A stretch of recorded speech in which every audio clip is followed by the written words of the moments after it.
This is the Japanese fable, The Spider Weaver.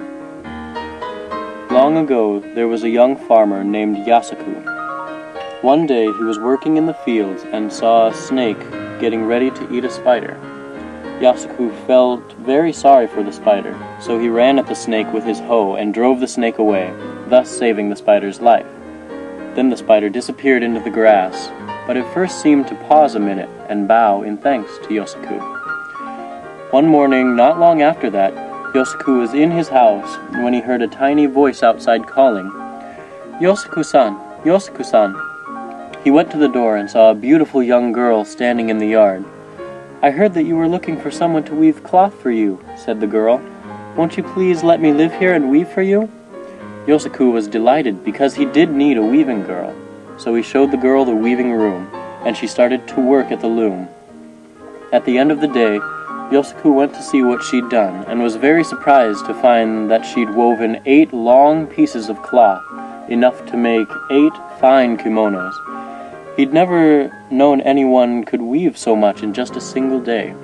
"How ever did you weave so much?" he asked the girl, but instead of answering him, she said a very strange thing. "You mustn't ask me that, and you must never come into the weaving room while I am at work." But Yasaku was very curious. So one day he slept very quietly up to the weaving room window and peeped in. What he saw really surprised him, because it was not the girl who was seated at the loom, but a large spider weaving very fast with its 8 legs, and for thread it was using its own spider web, which came out of its mouth. Yasaku looked very closely and saw that this was the same spider which he had saved from the snake. Then Yasaku understood. The spider had been so thankful that it had wanted to do something to help Yasaku, so it had turned itself into a beautiful young girl and come to weave cloth for him. Just by eating the cotton in the weaving room, it could spin it into thread inside its own body, and then with its 8 legs, it could weave the thread into cloth very, very fast. Yasaku was very grateful for the spider's help. He saw that the cotton was almost used up, so the next morning he set out to the nearest village on the other side of the mountains to buy some more cotton. He bought a big bundle and started home, carrying it on his back. Along the way, a very terrible thing happened.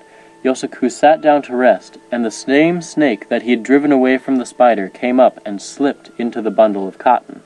But Yasaku didn't know anything about this, so he carried the cotton home and gave it to the weaving girl. She was very glad to get cotton because she had used all that was left, so she took it and went to the weaving room.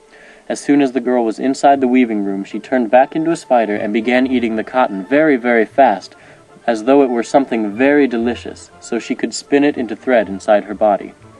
The spider ate and ate and ate, and then suddenly she had eaten down to the bottom of the bundle, and the snake jumped out of the cotton. It opened its mouth wide to swallow the spider.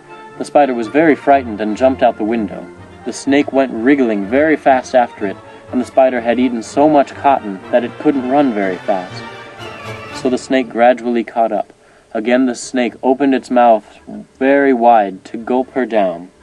But just then a wonderful thing happened. Old Man Sun up in the sky had been watching what was happening. He knew how kind the spider had been to Yasaku, so he felt very sorry for the poor little spider. He reached down with a sunbeam and caught hold of the end of the web that was sticking out of her mouth, and she was lifted high into the sky where the snake couldn't reach. The spider was very grateful to Old Man Sun for saving her from the snake, so she used all the cotton that was inside her body to weave beautiful fleecy clouds up in the sky. That's the reason, they say, why clouds are soft and white like cotton. And also that is the reason why both a spider and a cloud are called by the same name in Japan, Kumo.